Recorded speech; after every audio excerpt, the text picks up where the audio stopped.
Queridos, abrir a Bíblia Sagrada na carta de Paulo, quer seja na primeira ou na segunda de suas epístolas, escritas à igreja de Corinto, para mim, Marco Feliciano, é uma grande aventura. Primeiro porque eu sou apaixonado pela história do apóstolo São Paulo. Nesses anos que venho servindo a Deus, e desde que li a Bíblia pela primeira vez, quando eu tinha 9 anos de idade, eu amei a história do moço de Tarsis, ou da cidade de Tarshite, como é conhecida lá no Oriente Médio. E descobri em Paulo alguns segredos para a existência de um ministério profícuo, sadio, e de uma vida em comunhão com Deus extremamente abençoada. Imagine vocês que o escritor dessa epístola, ele não nasceu cristão, nasceu judeu, e não bastasse ser judeu, ainda era fariseu, né? Ou seja, uma linha extremamente radical do judaísmo. Era um homem que tinha crises internas, como todo ser humano tem, e por isso acaba vertendo todas as suas crises para dentro do seio da sua religião. Geralmente as pessoas acabam fazendo isso. As pessoas vêm para dentro de uma igreja e ali vêm porque tem algum tipo de problema, e aqui procuram encontrar uma solução para o seu problema. E alguns acabam se envolvendo tanto com a fé que acabam ficando cegos, né? Como aconteceu com o apóstolo São Paulo. Houve um momento da vida dele que ele ficou extremamente cego pela sua religião. E ao estar cego pela sua religião, ele passou a ser mais justo do que o próprio Deus, matando aqueles que ele julgava ser estranho ou diferente da fé dele. Aqui ele chamava de heréticos. É assim que começa a trajetória desse 13º apóstolo, né? Se o número 13 no Brasil não presta, na Bíblia ele tem um segredo, né? Meia dúzia entenderam aí, né? Vou falar de novo. Se o número 13 no Brasil não presta, na Bíblia ele tem um segredo, né?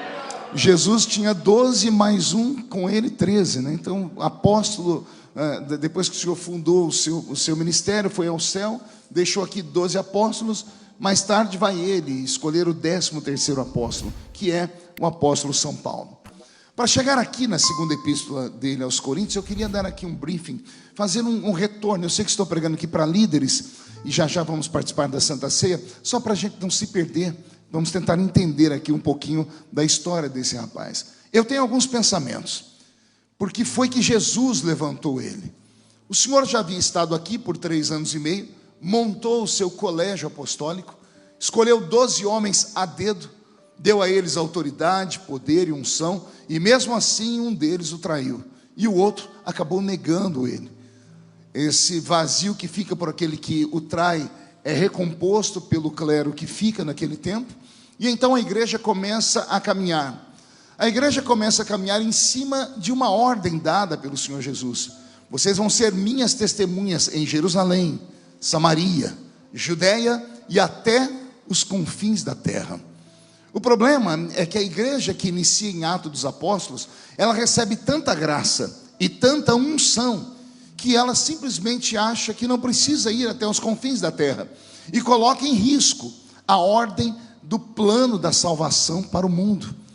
Porque como esta igreja era composta somente de judeus, e os pilares desta igreja são Pedro, Tiago e João, eles se esmeram em ministrar apenas para judeus. Eu até tento compreender, embora não aceite, mas eu entendo. Imagine você não ter nada como ministério, estar apenas sonhando em Deus te usar. De repente você vai para o meio da rua e prega um sermão, e no seu primeiro sermão 3.000 pessoas se convertem. Não foram pessoas que foram agregadas ou pessoas que eram simpatizantes. A Bíblia diz que houveram 3.000 conversões. Ou seja, o coração daquelas pessoas mudou da água para o vinho, e passaram a seguir Pedro como se ele fosse de fato o grande Messias do seu tempo. Daqui a pouco vai Pedro, marca uma outra cruzada, a segunda vez que ele vai pregar, e ele ganha 5.000 almas. Imagine aí, com 2 pregações, você inicia uma igreja com 8.000 membros. Não disse 800, 8.000 membros. Esses membros ficaram tão apaixonados por Pedro, que um dia ele disse: vendam tudo que vocês têm e coloquem aqui aos meus pés. As pessoas venderam casa, fazenda, sítio.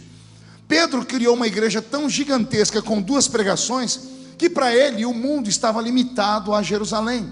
Alguns foram um pouquinho mais longe, uns foram para Samaria, Judeia, mas nenhum deles teve coragem de ir aos confins da terra. E como o evangelho seria e ficaria apenas para os judeus, Jesus teve que se movimentar no céu. Quando ele se movimenta no céu, porque a palavra dele não pode cair por terra, como os 12 estão envolvidos apenas com os judeus, ele vai lá naquele caminho, naquela velha estrada que leva à cidade de Damasco, que ainda existe até os dias de hoje. No meio do caminho tem um homem pequeno, um homem de 1,5 metro de altura, uma cabeça desse tamanho, calvo por natureza. Há quem diga que ele era manco de uma perna e caolho ainda por cima. Esse é o modelo que Deus vai usar para levantar o maior avivamento que esse planeta já viu.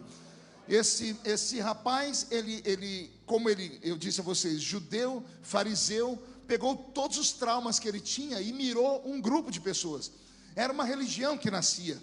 Essa religião ainda não se chamava cristianismo, se chamava O Caminho. Como se chamava?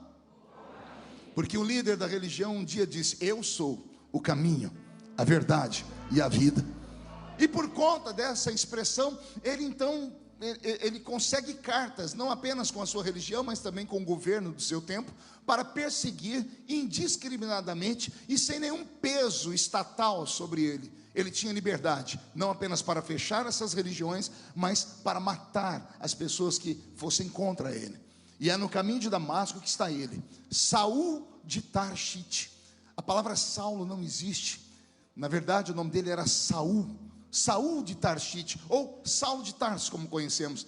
Interessante é que o nome Saulo significa o grande homem de 1,5 metro de altura. Foi esse homem que, junto com, aparelhado por 3 ou 4 guardas pretorianos, colocou medo em toda a igreja do seu tempo. O medo que ele provocou foi tão violento que uma igreja como a de Jerusalém, com 8.000 membros, simplesmente desapareceram, se esconderam em suas casas, enfurnaram pelos cantos. Alguns foram congregar nas catacumbas do seu tempo, com medo desse anticristo que se levanta, dessa besta fera irada, desse homem terrível que matou homens e mulheres em nome daquilo que ele acreditava. E lá no caminho de Damasco vai acontecer algo que não era para acontecer. Pergunte por que não. Quem conhece a Bíblia sabe que em cada tempo uma expressão de Deus se manifesta na terra. O Velho Testamento inteiro, Deus Pai se manifesta. No Novo Testamento, Deus Filho se manifesta até que ele morre, ressuscita e ascende ao céu. E quando ele chega ao céu, o Espírito Santo desce. Então, cada manifestação de Deus na Trindade teve o seu tempo na terra. Nenhum interfere na administração do outro. Mas de repente, a terra está sob a administração do Espírito Santo. E olha Jesus aparecendo de novo aqui na terra. Porque lá no caminho de Damasco é ele quem aparece para Saulo de Tarso. Não é o Espírito Santo, não é Deus Pai, é o próprio Senhor Jesus. E pelo que eu leio e pelo que eu entendo, Jesus não foi ali bater papo com ele. Jesus não foi ali vocacioná-lo para uma missão. O Senhor foi ali para punir aquele homem, porque aquele homem estava tocando na noiva dele. Me deu até um arrepio aqui agora. Aquele nanico estava tocando na noiva de Jesus Cristo. E eu imagino que Jesus olhou do céu e viu que não tinha macho aqui na terra para defender a noiva. Então, ao invés de ele mandar um anjo ou um arcanjo, ele olhou para o pai e disse: pai,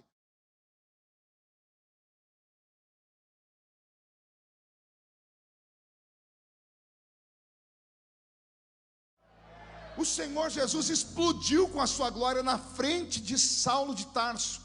Quando a glória dele explode diante de Saulo de Tarso, os olhos dele se derretem instantaneamente. As órbitas dos olhos dele se derretem, porque a glória que explodiu ali foi a mesma glória que saiu de dentro da Arca da Aliança, quando Uzá tocou nela. Alguém lembra disso? Por que ninguém vê a glória de Deus? Porque quem vê a glória de Deus morre. A glória de Deus é incompatível com o corpo humano. E quando Jesus explodiu a sua glória ali, como eu disse e repito, ele não foi para conversar nem para negociar, ele foi para matar aquele homem, porque aquele homem tocava na sua noiva.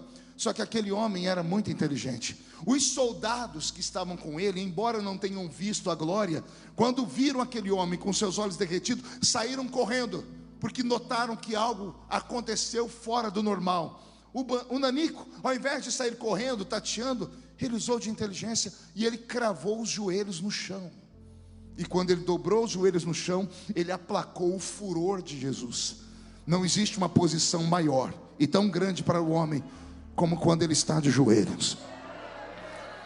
Alguém ajoelhado pode impedir uma tragédia, pode impedir uma maldição, pode quebrar um tempo de derrota e de angústia. É o nanico Saulo, quando ele dobra os joelhos, Jesus respira fundo. Eu imagino o Senhor respirando assim, com furor, olhando para ele, e agora mais calmo, dobrou o joelho, o coração arrependeu. Saulo, Saulo, por que me persegues? Duro será para ti recalcitrar contra os meus aguilhões. Naquele momento, o Senhor muda a história, e ao invés de matar o nanico, o Senhor dá para ele algo pior do que a morte. Ele vai servir a Jesus. Ele que matava os crentes, ele que falava em nome da religião dele e em nome de Roma, agora vai se tornar o garoto propaganda do Evangelho. Só Deus é capaz de fazer isso.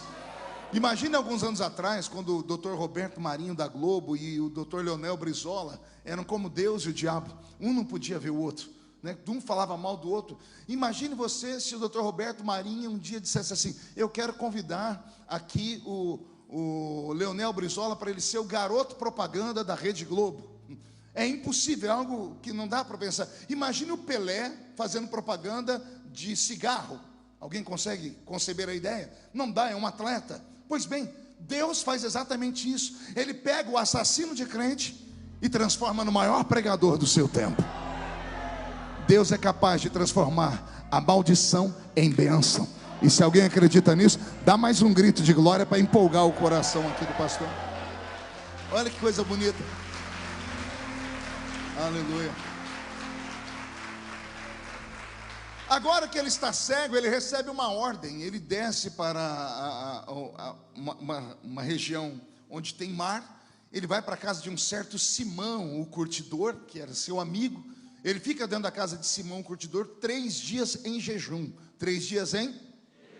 E nesses 3 dias em jejum, Jesus voltou para o céu, fez um rascunho, escreveu a história desse moço, ou reescreveu a história dele, apresentou ao Pai, o Pai aprovou. E agora lá do céu, Deus olha para a terra em busca dos líderes da igreja, porque o Senhor quer levantar Saulo de Tarso, a quem ele vai transformar em Paulo de Tarso. A palavra Paulo significa o pequeno, Saulo o grande. Ele chegou diante de Deus grande, mas para Deus só presta aquele que é pequeno. Por isso Deus mudou o nome dele. Grande não fica perto de mim. Eu vou trocar o seu nome. Seu nome agora vai ser Paulo, o pequeno. Ele está lá na casa de Simão o curtidor. Eu fico imaginando aqui, e aqui eu quero a atenção dos pastores. Na unção, na consagração de alguém para o ministério, é preciso que o alto clero da igreja ore, enxergue e então execute essa missão. Sim ou não? Quem deveria ungir Paulo? O pastor presidente do ministério, que era Pedro. Mas Jesus não vai falar com Pedro. Então o vice-presidente João, mas Jesus também não vai falar com João. Para ungir Paulo, o Senhor vai na casa de um profeta. O seu nome é Ananias. Ananias está em casa, lá quieto, e vem o Senhor e diz assim: Ananias, pois não, Senhor, se levanta, porque você vai em um lugar agora ungir um homem para mim. Eu imagino Ananias, o Senhor, mas é a convenção, Senhor. Ananias, não discute, é você quem vai ungir ele. Ananias pega o chifre de azeite, a pastinha, a carteirinha da igreja. Quando ele põe a mão na maçaneta, ele resolve fazer uma pergunta. Não devia ter feito: Senhor, qual o nome do homem que eu vou ungir? E o Senhor grita: o ex-Saulo de Tarso. Ananias deve ter aberto a porta, olhado, ver se ninguém escutou aquela heresia. Voltou para dentro, deve ter colocado o chifre de azeite num canto. Senhor, vamos conversar direito. Esse aí não é aquele? Exatamente, é aquele. Não é assassino? É assassino.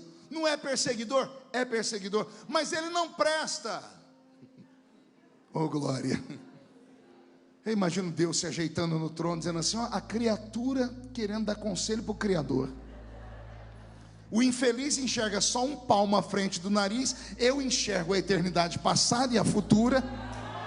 E quando a eternidade acabar, eu ainda continuarei sendo Deus. E ele quer falar para mim que não presta, está dizendo que a minha decisão está errada. O Senhor deu um grito do céu e disse assim: Ananias, não presta para você, mas para mim, ele é um vaso escolhido. Ele é um vaso escolhido. E assim inicia a trajetória do apóstolo São Paulo. Ele começa a pregar por ali, até que a notícia chega em Jerusalém. Aí começam as confusões. Quando o ministério de Jerusalém ouve falar que tem um avivamento lá perto da beira-mar, e tem um tal de Paulo pregando, os pais da igreja vão para lá para ver quem é que está pregando.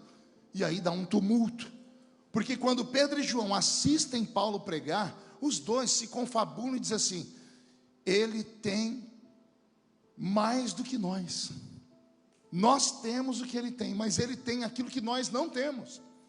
Nós temos a graça para pregar. Pedro e João eram pescadores, eram homens extremamente pobres, limitados. As suas cartas, apenas uma delas foi escrita pela própria mão, que é o Apocalipse, escrito pela própria mão de João, porque João viveu até 90 e poucos anos de idade e conseguiu, no final da sua vida, aprender a ler e a escrever.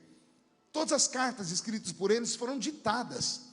Os discípulos a quem escreviam, porque eram homens iletrados, eram homens santos, cheios do Espírito Santo, mas sem cultura nenhuma.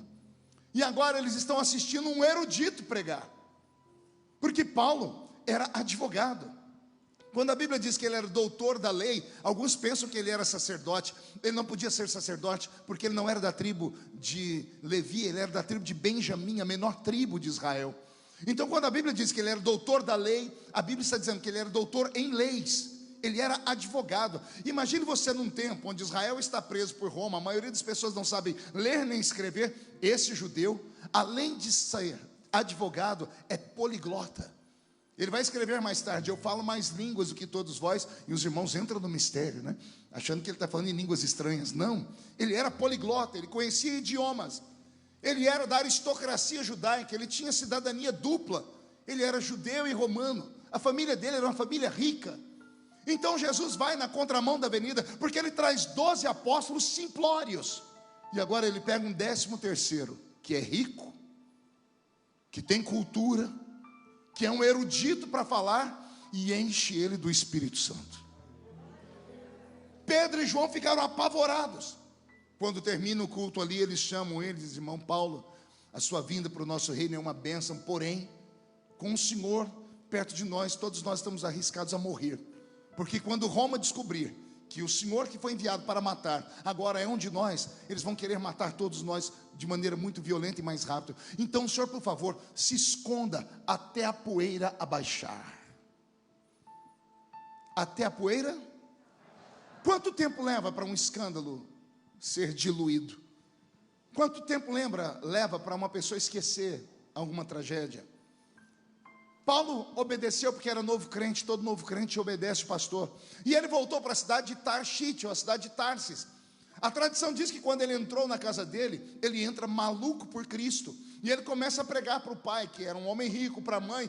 E ele provoca um tumulto em casa, e ele é deserdado, porque acham que ele ficou louco. Ao ser deserdado, ele, que poderia atuar em qualquer escritório de advocacia ou em qualquer escola de idiomas, ninguém dá emprego para ele. É por isso que ele sai de casa, é abandonado pela família, e para sobreviver, ele aprende a costurar.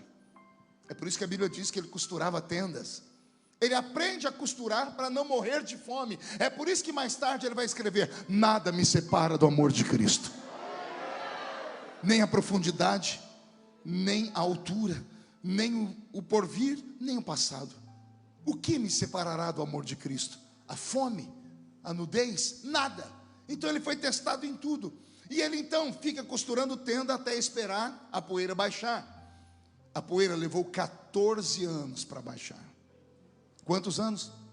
Não ouvi direito. 14 anos levou a poeira para baixar. Eu fico imaginando se algum de nós aqui teria paciência de esperar por 14 anos alguém que fez uma promessa para nós cumpri-la. Se algum de nós teria paciência de esperar lá no seu casebre ou lá no seu bairro 14 anos, porque o pastor diz: eu tenho uma chamada na sua vida, porque Deus falou comigo e eu vou lhe consagrar, mas você tem que esperar a poeira baixar. e a poeira levou 14 anos. Na carta aos Gálatas ele vai falar isso. Ele vai botar para fora tudo que estava aqui dentro. Ele vai dizer para Pedro: vocês me deixaram 14 anos esperando. Por isso que Paulo, quando encontra Pedro, depois de 14 anos, eles têm uma briga. Paulo diz: eu resisti a você na cara, Cefas, porque eles fizeram uma promessa e não cumpriram. 14 anos abandonado pela igreja, 14 anos abandonado pelo ministério. Só que durante esses 14 anos, o dono da igreja e o dono do ministério não abandonaram. Pelo contrário, o Senhor criou uma faculdade celeste e levou apenas um aluno para aprender. É por isso que Paulo depois vai dizer assim: eu conheço um homem que, se no corpo não sei, se fora do corpo também não sei, foi ao terceiro céu e ouviu coisas. Ele não viu, ouviu, ou seja, ele aprendeu, ouviu coisas inefáveis que não é lícito contar a qualquer um. Como Pedro não discipulou Paulo, como João não discipulou Paulo, o próprio Jesus discipulou Paulo. E por isso ele se transformou na máquina de guerra do Senhor. E é ele que tudo que vai pregar, por isso todas as vezes que ele vai ensinar, ele faz questão de dizer: o que eu recebi do Senhor, eu também vos ensinei. Era a maneira dele dizer para aquela igreja: vocês tinham que me dar e não me deram. Como vocês não me deram, o Senhor me deu. Vai aqui uma palavra para você que é líder de igreja e ministério: pode todos te abandonar, aquele que te chamou não te abandona nunca mais. Aquele que te vocacionou jamais te deixará vazio e nem sozinho. Pois bem, depois que tudo isso acontece, 14 anos depois, quantos anos eu disse? Há um avivamento em Jerusalém, numa noite de oração, em uma vigília. E levanta um profeta no meio da vigília e diz assim: apartai para mim Barnabé e Paulo, para a obra que eu os tenho chamado. E cria-se um novo problema. Pergunte qual? Em Jerusalém todo mundo conhecia o irmão Barnabé, um presbítero rico, dono de uma empresa de madeira. Mas ninguém conhecia Paulo, porque ele passou por lá 14 anos antes, e ninguém nunca mais ouviu falar dele. E então os que ouviram a profecia, sabendo que o profeta tinha a honra, o profeta não mente, vamos procurar quem é esse outro Paulo. E entre uma conversa e outra chega uma história que 14 anos atrás, lá na beira do mar, houve um moço que pregou. Mas o nome dele a princípio não era Paulo, era Saulo. Por isso a dificuldade de encontrá-lo. Mapearam e encontraram a sua cidade, Tarshite, e é para lá que vai o irmão Barnabé. E o irmão Barnabé, quando entra dentro da cidade de Tarshite, sai procurando o tal Paulo, que lá na cidade ninguém conhecia como Paulo, só conheciam como Saulo. E depois de falar com algumas pessoas, dando as características, porque alguém se lembrava dele, disseram: ó, tem um eremita, tem um homem bravo, tem um homem extremamente estranho, ele é um costurador de tendas, ele fica ali, ninguém gosta de conversar com ele, porque ele é muito bravo, ele é hostil demais. A tradição diz que Barnabé entra dentro da tenda, onde está Paulo costurando, sentado em cima de suas pernas, ele nem ergue a cabeça para receber, só diz: o que o senhor tiver para costurar, deixa aí, volte daqui 3 semanas e pegue, e eu lhe darei, custa tanto. Ele nem olhava para as pessoas. Aí Barnabé abre a boca e diz assim: irmão Paulo. E como ninguém chamava ele de irmão há 14 anos, ele ergueu a cabeça. E quando ele viu Barnabé, Barnabé disse: estávamos em oração em Jerusalém, e o Senhor se lembrou de ti. E o Senhor disse: apartai para mim Barnabé e Paulo, para a obra que eu os tenho chamado. Eu vim saber se o Senhor tem coragem de deixar o seu comércio e ir comigo para a obra. A tradição diz que Paulo nada responde. Ele levanta, começa a desmontar a sua tenda, vai lá na rua e monta o que dava para carregar, ele coloca na sua caminhonete, porque a tradição diz que Paulo andava em cima de um dromedário, um camelo, né? O camelo era a caminhonete do tempo, né? Barnabé estava lá no seu jumentinho, mas todo baixinho gosta de carro alto, né? Então ele senta em cima do seu dromedário e diz: irmão Barnabé, estou esperando essa oportunidade há 14 anos, vamos, porque o vaso está cheio.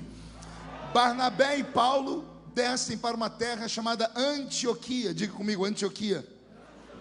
A igreja de Antioquia, Beto, mude a música para mim, era a igreja conhecida como aquela que matava pastores. Não sei se você já passou por uma cidade assim, por uma igreja assim. Lá no interior nós temos algumas igrejas que são prova para pastores. O pastor tem que ter pacto com Deus, senão ele vai embora. A igreja de Antioquia era uma igreja que matava ministérios, porque o povo era extremamente pobre, e a cor dos judeus de Antioquia estava acima do caucasiano. Então eles sofriam preconceito, inclusive da própria igreja. E ninguém queria pastorear lá, porque quem ia pastorear lá passava fome. E é para lá que a igreja de Jerusalém manda Barnabé. Por que manda o Barnabé para lá? Porque Barnabé é rico, então não tem problema com dinheiro. Barnabé tem um sonho de ser pastor, embora não tivesse habilidade com palavras. Por isso o Senhor mandou Barnabé e Paulo. Barnabé é o administrador do culto, mas Paulo é o pregador, porque é um erudito. Primeiro culto, Barnabé dirigindo o culto, avisando: irmãos, fui impostado aqui pela igreja de Jerusalém, aqui está o meu auxiliar, que é Paulo, nós teremos cultos dia tal, e a notícia começa a esparramar na cidade. Ninguém ia mais àquela igreja, porque era uma igreja que matava profetas. Mas de repente, no primeiro culto, Barnabé dirige, canta os hinos, faz a leitura de algum tipo de texto do Velho Testamento, e então ele diz: com a palavra, Paulo de Tarso.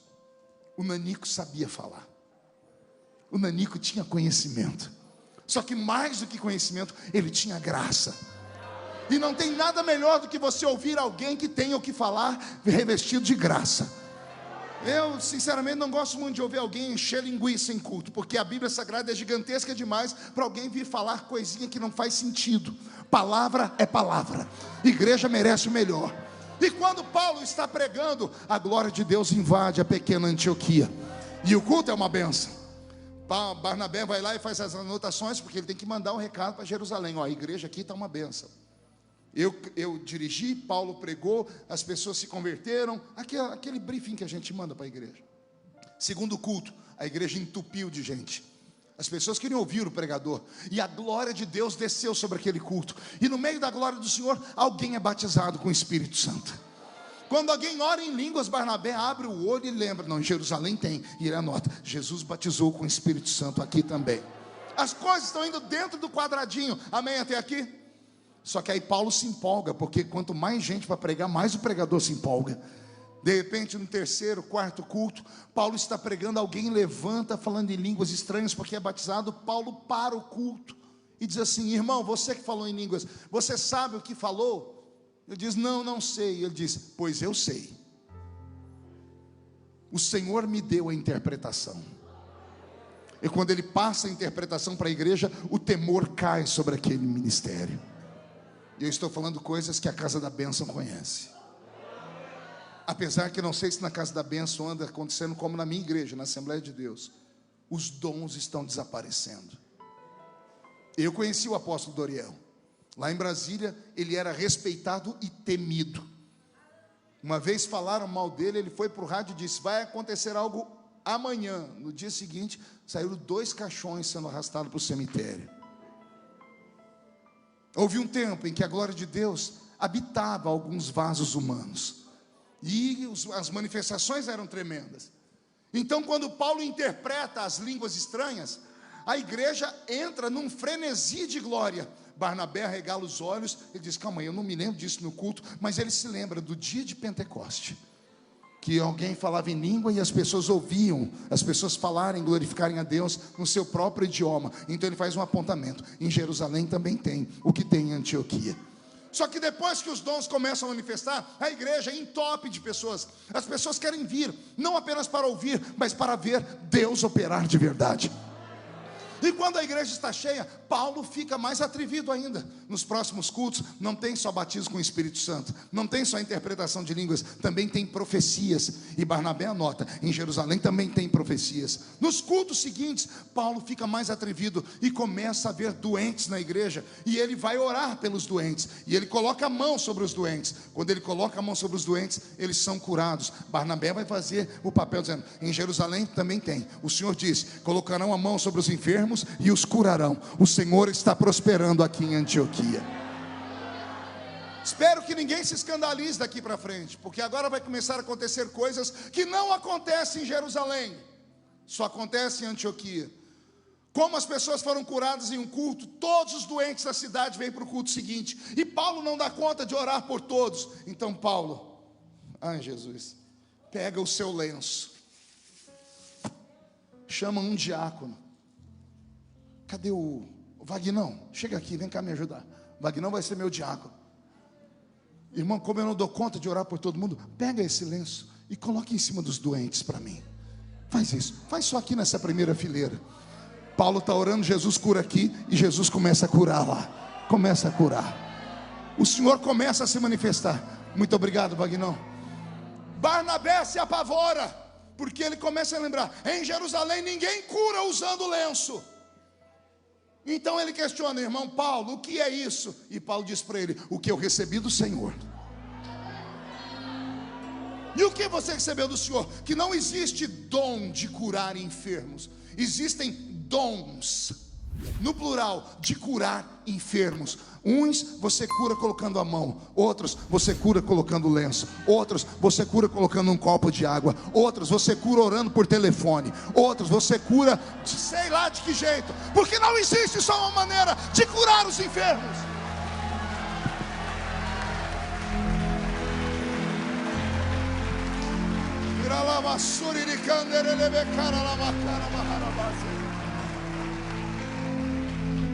E Barnabé diz: mas lá em Jerusalém não tem. E Paulo diz: mas aqui em Antioquia tem. Porque quem busca recebe, quem bate a porta abre, quem procura encontra. Está na hora de começarmos a buscar poderes e dons sobrenaturais, ou esse mundo não vai acreditar mais em nós. Igreja não é teatro, onde você entra, sorri quando gosta, faz cara feia quando não gosta, aplaude quando te agrada, vai quando não te agrada. Igreja não é como cinema, onde você escolhe o que quer assistir. Igreja ainda é um quartel-general. Nós entramos aqui para fazer o Senhor ser real na nossa vida, e temos que ser ministros de fato da sua glória. Eu imagino o culto da frente. Agora vieram os doentes que nunca saíram de casa. Pergunte para mim, que tipo? Só falam se todo mundo perguntar. Aqueles doentes que alguém dizia não tem cura. Pessoas com anomalia física. Pessoas que nasceram sem perna, sem braço, sem mão. E quando esses estão na frente, Paulo não se intimida. Ele vai para cima deles, e Barnabé arregala os olhos. E Paulo coloca a mão aqui, no toquinho do braço, e vai orando. Acredite se quiser, braços iam nascendo, pernas iam crescendo. Barnabé está apavorado porque não tem em Jerusalém. E ele pergunta: irmão Paulo, o que é isso? Ele diz: o que eu recebi do Senhor. Dons de operação de maravilhas. Vou falar de novo, porque tem gente que nunca viu isso. Dons de operação de maravilhas estão à nossa disposição. Está escrito na palavra. Podemos trazer à existência aquilo que não existe, senhoras e senhores. Mas é claro que para isso nós temos que nos desvencilhar da área burocrática da igreja às vezes. Porque a área burocrática consome demais a gente. Os problemas pessoais dos crentes consomem demais o nosso tempo. O envolvimento, às vezes, com outras coisas, tira de nós aquela aptidão que tínhamos para nos dedicar à palavra e à oração. E por isso, nós, como líderes, não trazemos mais o céu para a terra. A igreja, ela é guiada. Se você começar a pregar na sua igreja que Jesus é aquele que cura, vai ter curas. Se pregar que Ele batiza com o Espírito Santo, Ele vai se manifestar batizando. Se disser que Ele é o dono do ouro e da prata, a igreja vai ficar próspera. Porque o Senhor respeita a sua atitude, porque você é um líder. E como líder, traga o céu para a terra. Não tenha medo, traga o céu para a terra. As coisas estão indo muito bem, e a glória do Senhor está se manifestando. A igreja de Antioquia se torna da igreja brilhante e linda. É ali que Barnabé e Paulo fazem um acordo. E Paulo, que é o discípulo, ficou maior do que o mestre. E Paulo então vai para a Grécia pregar a palavra. E é na cidade de Corinto que ele planta a igreja mais viva de toda a história. Pense numa igreja que eu sonho pastorear, a igreja de Corinto. Pergunte por quê? Imagine uma igreja que para você chegar na porta dela, para entrar tem que pegar uma senha, com um diácono lá na porta. Pastor, igreja organizada? Não, exatamente pelo contrário. Pense numa igreja onde todo mundo era profeta. E Paulo está pregando, levanta um profeta ali, ele para ouvir o daqui, levanta outro ali. Está os dois profetizando ao mesmo tempo, levanta um terceiro lá no fundo. Então ele é obrigado a falar: irmãos, calma, todos podem profetizar, mas cada um a seu tempo.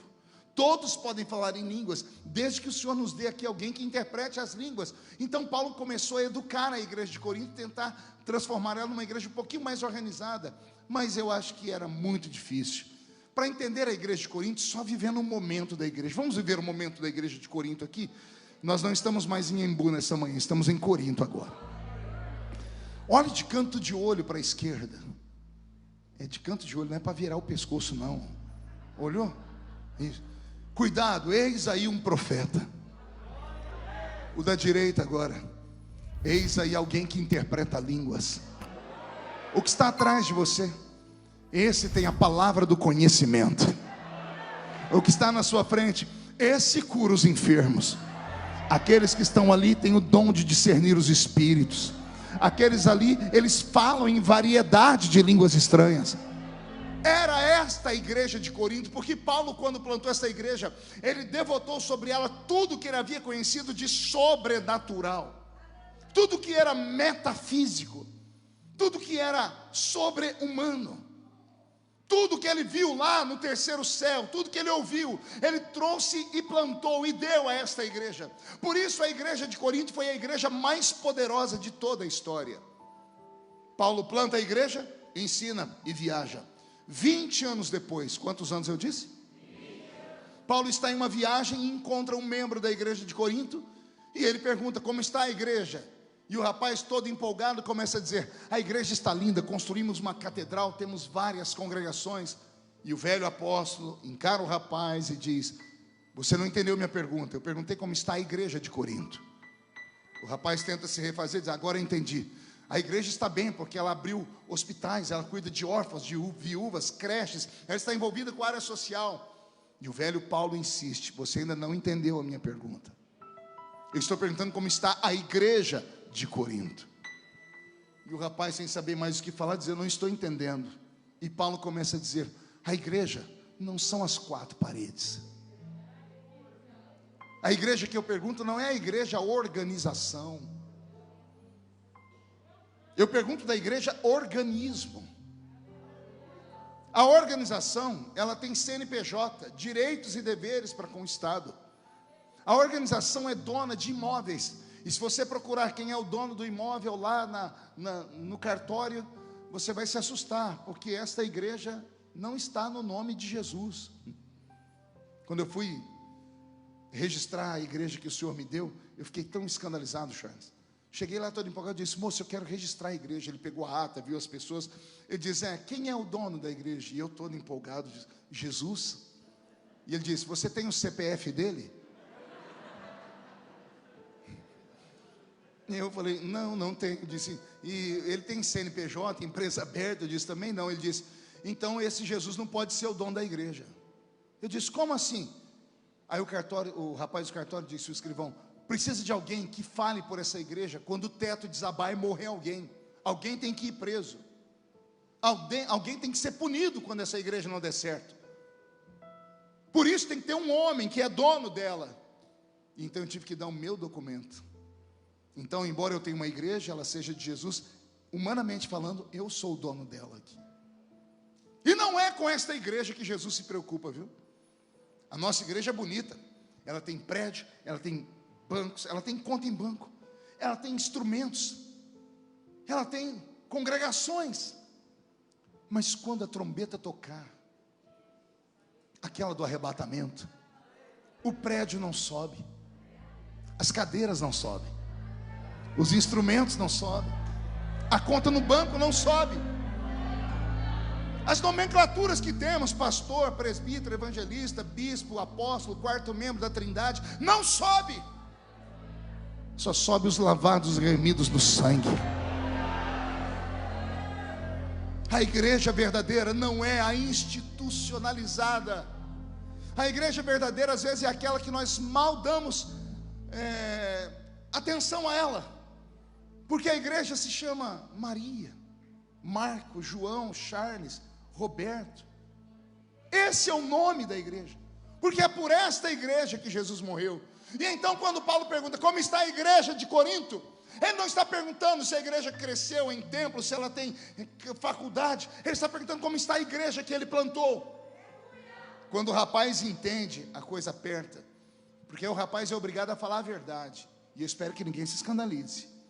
Ele começa a dizer: Paulo, a igreja não é mais a mesma, os dons desapareceram, a igreja abriu precedentes para pecados grosseiros, e alguns desses pecados a gente não conseguiu achar até hoje um nome. Primeira carta de Paulo aos Coríntios, capítulo 5, Paulo vai dizer: é sabido que há entre vós uma espécie de pecado que nem entre o ímpio tem nome, que um filho dormiu com a mulher do seu pai. Já leram isso, senhores? Pastor, isso não seria incesto? Não, incesto seria se o filho dormisse com a mãe, mas ela não é mãe dele biológica. O pai ficou viúvo, era divorciado, casou de novo, ia para o trabalho, o rapaz arrastava a mãe para o quarto e dormia com ela.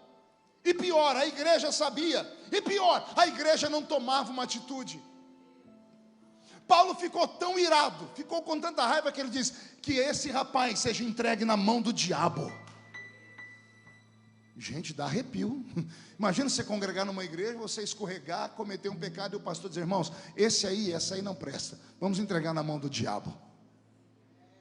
Existem algumas igrejas no Brasil tradicionais que para eles tem um pecado de morte. Sabia disso? A pessoa não pode cometer aquele pecado. Se ela cometer aquele pecado, acabou a vida dela. Ela está condenada ao inferno. Em Ribeirão Preto, há uns 30 anos atrás, eu estava num culto, e Jesus salvou um monte de pessoas, e um homem foi salvo aos gritos.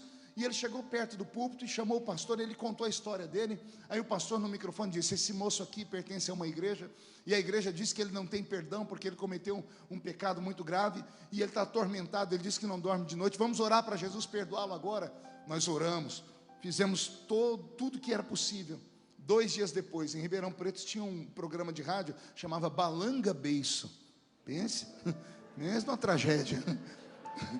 Chama Balanga Beiço, e o locutor dizia: Balanga Beiço.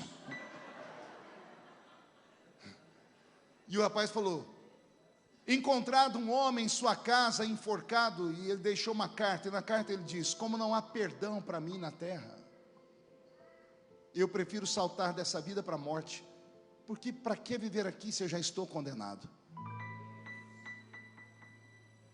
Com base nessa história de Paulo, algumas igrejas até hoje fazem isso. Paulo entregou o rapaz na mão do diabo. Ah, Jesus. Ele escreveu essa carta 20 anos depois de ter plantado a igreja aos Coríntios. Interessante é que 9 meses depois que ele escreve a primeira carta, ele escreve a segunda. A diferença entre a primeira carta e a segunda carta de Paulo está exatamente em 9 meses. Quantos meses eu disse?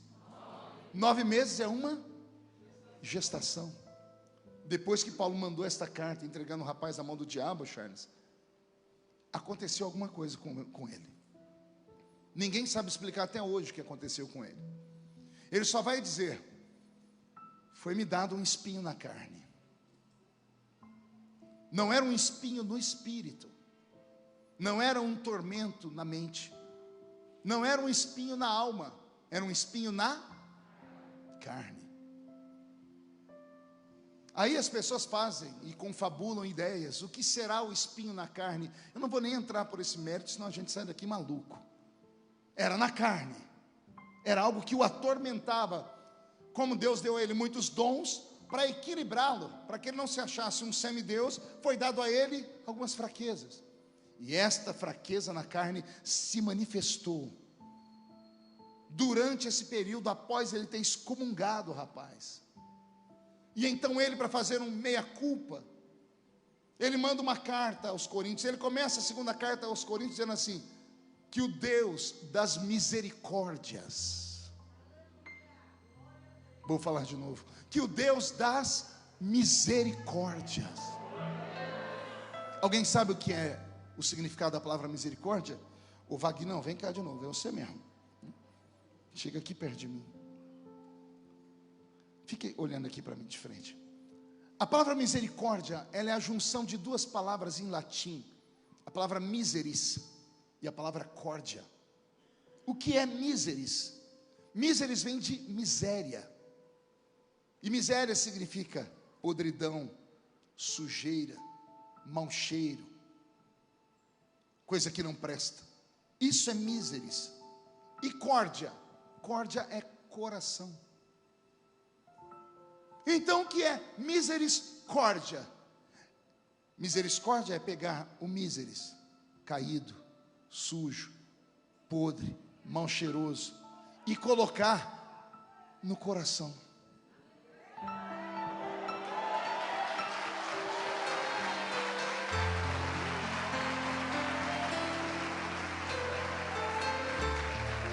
Eu me emociono.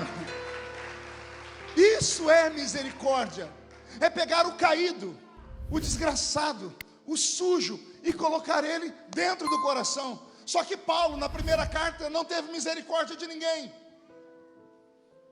O apóstolo, o fundador da igreja, o pastor, o líder, aquele que inspirava, que curava, que fazia o céu descer na terra, entregou um menino nas mãos do diabo, porque o garoto era um ser humano. A palavra ser significa entidade invisível, e a palavra humano vem de humus, e humus é terra misturada com esterco. E eu não preciso falar para vocês o que é esterco. Isso é o ser humano.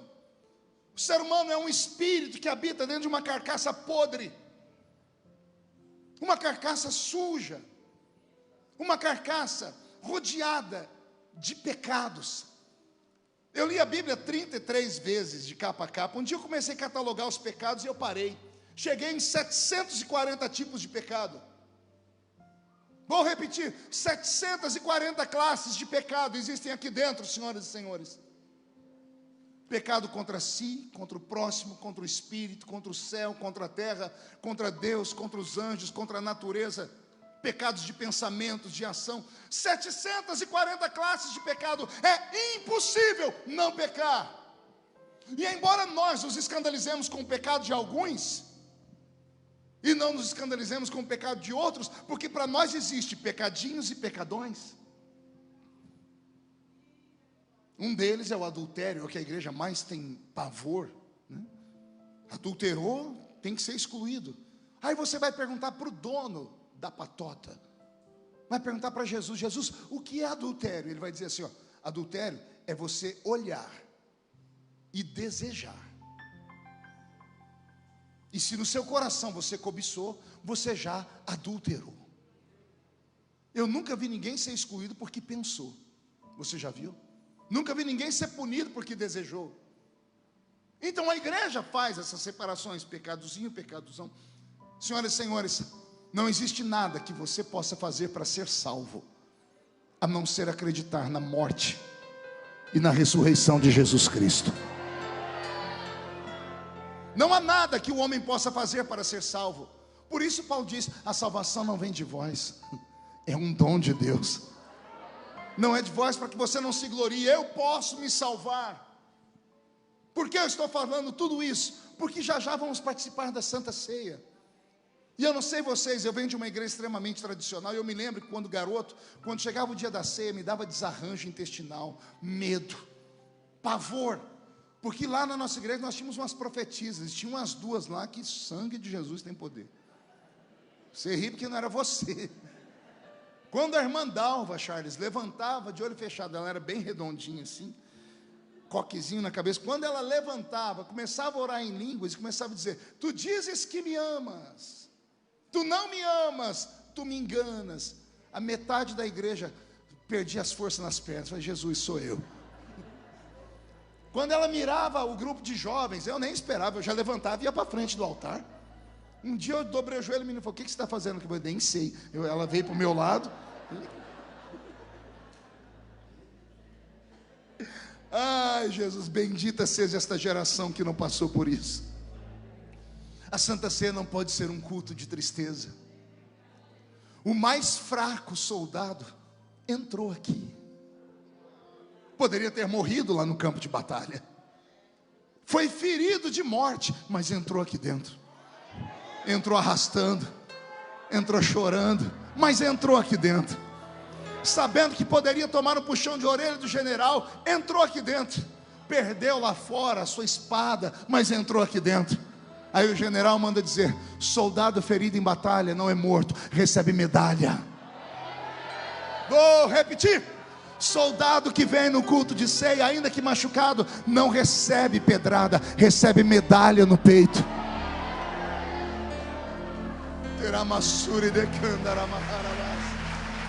Oh, aleluia! Já estou terminando. Eu queria saber o que aconteceu com o meu líder, o meu herói Paulo, que fez ele retroceder. Eu só sei que foi algo tão violento, Charles, que ele mesmo não faz aquilo que ele ensinou. Se alguém na igreja está fazendo alguma coisa errada, em pecado, chame atenção em particular. Se continuar, chame ela com algumas testemunhas. Se não der certo, leve à igreja. Se o problema dele é na carne, se é um espinho na carne, é uma fraqueza. Ele desenha, olha o que ele diz: é como um mensageiro do diabo, que me esbofeteia. Você sabe o que é tomar um tapa na cara para um judeu? É a maior humilhação que ele pode levar. Dar um tapa na cara do judeu é você dizer assim para ele: está chamando ele para briga, para a morte. Ao receber o esbofeteamento, em algumas traduções diz: é como um mensageiro de Satanás que me esbofeteia e me joga no chão. Se ele se joga ele no chão, ele não está se jogando. Um acidente fez ele cair. Paulo está dizendo: o espinho na carne me deixou caído, envergonhado. O diabo só tem uma força para usar contra nós, chama-se acusação. Pode ser um monstro, um diabo de 6 metros de altura, parecendo o exterminador do futuro. Se ele estiver aqui do meu lado agora, por mais força que ele tenha, ele não consegue tocar um dedo em mim. Primeiro, porque o sangue de Jesus me cobre. Segundo, porque o anjo do Senhor acampa ao meu redor e me livra do mal. Terceiro, porque o Espírito Santo mora aqui dentro. Então o diabo não pode me tocar. Mas quando eu peco, abre uma brecha na minha armadura, e ele não podendo me tocar, ele lança setas aqui de acusação. A pior prisão que existe é a prisão da consciência. O salmista gritou: tira a minha alma da prisão.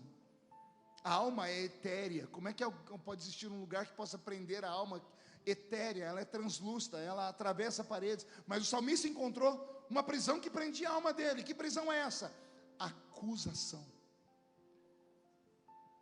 E o diabo, sendo pai da mentira, para nos acusar não precisa mentir, porque a Bíblia diz que todos pecaram e destituídos estão da alma. Que pecar essa? O salário do pecado é a... Quem nos livrará?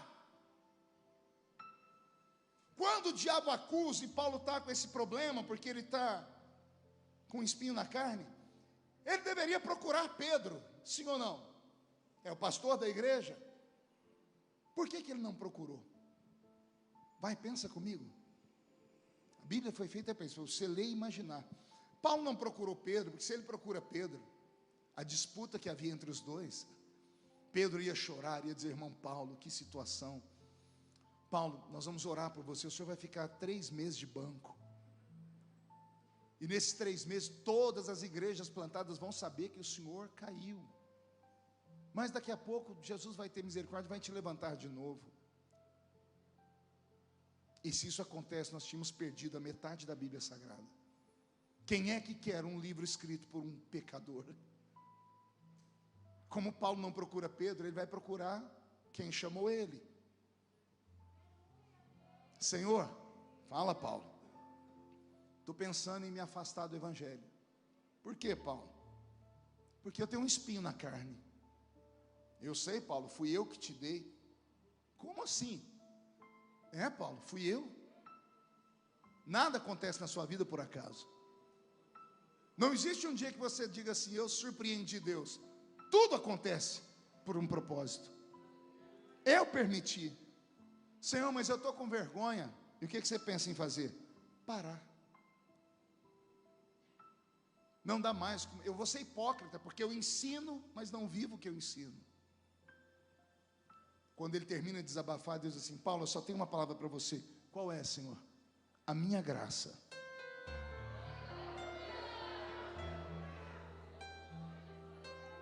A minha graça te basta. Paulo é intelectual, ele não consegue entender isso. Como assim a sua graça me basta? Vou te explicar. A minha graça te basta porque o meu poder se aperfeiçoa na sua fraqueza. Isso aqui é complicado, isso aqui é filosófico. O poder de quem? Não é do governo? Poder de quem? Do arcanjo Miguel? Do arcanjo Gabriel? Não. Poder de quem? Mas Deus não tem todo o poder. Se Ele tem todo o poder, como é que o poder dele pode ser aperfeiçoado? Aperfeiçoar é melhorar, é fazer o poder se tornar mais poderoso. É isso que Deus está dizendo. O meu poder se aperfeiçoa quando você sobe o monte e ora, sim ou não? Quando você jejua, sim ou não? Quando você prega, quando você canta, quando você dizima, quando você oferta. Não, o poder de Deus não oscila enquanto você vive como crente normal. Mas quando você tomba e procura nele ajuda, aí ele diz: o meu poder se aperfeiçoa na sua fraqueza. Vou dar um exemplo prático. Quem é mãe, quem é pai aqui, levante a mão. Quem lembra do filhinho, da filhinha quando bebezinho? Filhinho e a filhinha choravam muito? Lembra quando eles faziam cocô? E a senhora pegava a fralda e queria mostrar para o maridão, e o maridão chamava o Juca. Lembra quando a criancinha dava trabalho de noite? Foi um parto, literalmente, depois que o bebê nasceu. Sim ou não? Aí o bebê virou adolescente. Quem tem filho adolescente? Meus pêsames, meus sentimentos. Nem tudo é perfeito na vida. Já tentou tirar o celular da mão dela? Já tentou tirar a bola dele? É um inferno na terra. Eles andam de nariz empinado, acham que não precisam de você para mais nada. Vai dormir na casa dos outros, vai, some, não tem hora para chegar, toda aquela história. Aí você olha para eles e vê qualquer bebezinho e diz assim: que saudade. Mas eles não faziam cocô, choravam, você tinha que correr para o hospital. Por que você sente saudades? Pergunte para mim, por quê, pastor? Porque quando eles eram bebês, você era pai de verdade. A senhora era mãe de verdade. A gente só pode ser pai e mãe do filho que precisa. É Deus dizendo: eu só posso ser Deus daqueles que precisam.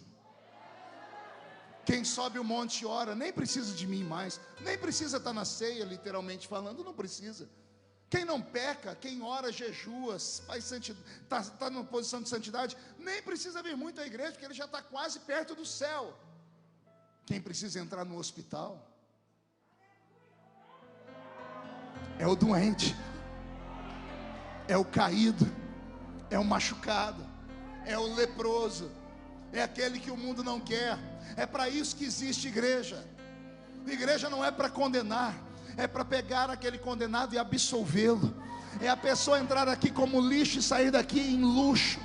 É entrar caído e o Senhor colocar de pé. É para isso que serve o culto. Deixa eu te dar um conselho: não deixe de participar da Santa Ceia hoje não. Ah, pastor, mais o quê? Está escrito: aquele que come e bebe indignamente, come e bebe para sua própria condenação. E quem é digno de comer? Quem é digno de beber? Comer indignamente, a Santa Ceia, é você comer sem saber o que está fazendo. É você comer rápido, olhando para o relógio, dizendo: nossa, não acaba isso aqui, eu tenho que ir para casa assistir o Big Brother. É você comer olhando o irmão do lado, para depois você falar: o irmão não comeu.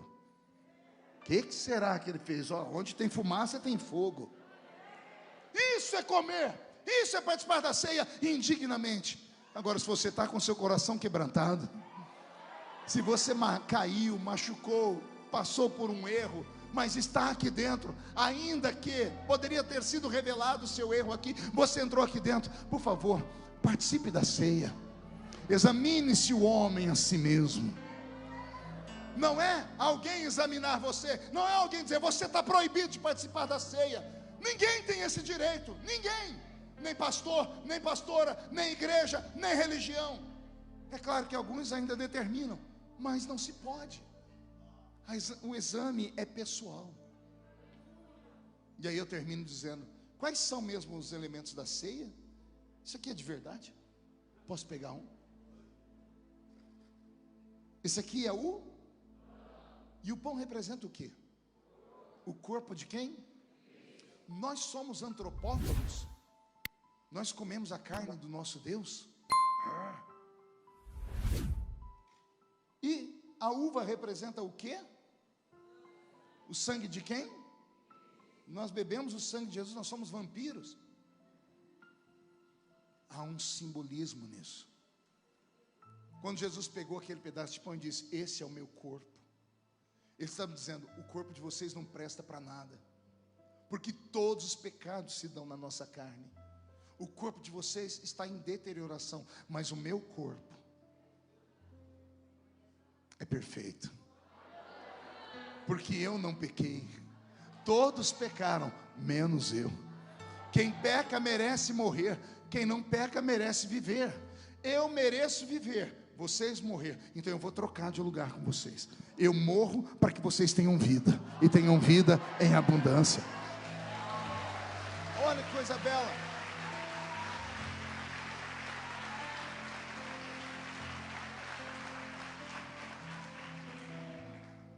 E o vinho representa o quê? O sangue de quem? De Barrabás? De quem? E o sangue de Jesus serve para quê?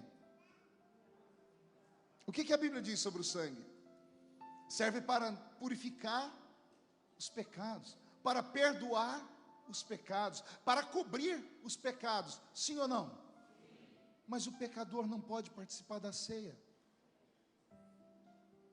porque ele errou, tombou ou caiu. Me explique isso. Se o sangue é para perdoar, se o sangue é para cobrir, a gente impede as pessoas de participar dele. E Jesus disse, quem não participa do meu corpo e do meu sangue, não tem vida, e nem parte comigo. Aí a gente exclui uma pessoa por 1 ano, 2 anos, 6 meses, e se Jesus volta nesse íntere?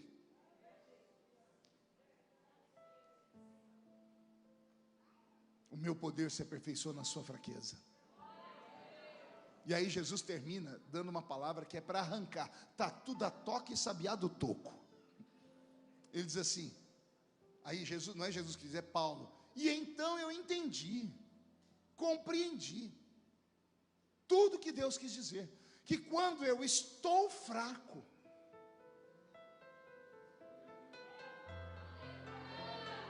é aí que eu sou forte. Isso aqui é maluquice. Quando eu estou fraco, eu sou forte. Por que quando você está fraco, você é forte? Porque quando você está fraco, Jesus te pega no colo. Lembra quando você estudava e todo mundo vinha brigar com você e chegava o irmão mais velho? Aí o irmão mais velho ficava atrás de você e você vinha com aquele peitinho parecendo uma rolinha que caiu de uma árvore. Vem, me encara. Um sopro te derrubava, mas o seu irmão mais velho estava aqui atrás. É isso que Paulo está dizendo. Quando eu estou fraco, ele está aqui atrás de mim. Quando eu estou fraco, é aí que eu sou forte. E eu encerro aqui. O verbo estar é passageiro. O verbo ser é eterno. Quando eu estou fraco, você está, você não é. Você está triste, mas você não é triste. Você está aprisionado, você não é prisioneiro. Você está caído, mas você não é o caído. Você está O que você está agora de manhã, de tarde pode não estar mais. Quando eu estou fraco, é aí que eu sou forte. Verbo ser, verbo eterno. Você é forte por natureza. O Senhor te trouxe nesta manhã de ceia só para te dizer: vai dar tudo certo. Seu ministério vai prosperar. E chegará o tempo em que Deus vai te levantar com força. E se nessa semana, nesses dias, as coisas não deram muito certo, e você entrou aqui meio caído, titubeado, que esta palavra te coloque de pé. E quando passar a ceia, não vire as costas. Tenha coragem de encarar os seus medos. Tenha coragem de encarar a sua própria existência. E lute para melhorar. Faça de tudo para não errar. Mas se errar, lembre o que João disse: não pequeis, filhinhos, mas se pecardes, tendes um advogado para com o Pai, Jesus Cristo, o justo. Posso ouvir um amém da igreja? Incline a sua cabeça por um minuto. Senhor, eu te agradeço, eu te louvo, porque eu sei que o Senhor está aqui nesta manhã, e o Senhor falou conosco profundamente. Prepara a nossa alma, prepara o nosso espírito, porque o corpo, Senhor, às vezes é uma loucura. Nos dá nesta manhã uma consciência limpa. Libera o seu perdão sobre nós, porque quando os seus filhos forem participar da Santa Ceia, vai haver um renovo do céu sobre nós. Pai, eu acredito que o Senhor vem buscar uma igreja viva, e esta igreja só pode ser viva se ela estiver rodeada pelos dons do Espírito Santo e fazendo a sua vontade. E o Espírito Santo só descerá se a igreja fizer um pacto de pureza e de santidade. Então, Senhor, tudo que preguei nesta manhã, que crie raízes dentro do coração dos seus filhos, e um tempo de paz, de alegria e de graça desça sobre todos. É o que eu te peço agora e sempre. Toda a igreja diz: quem pode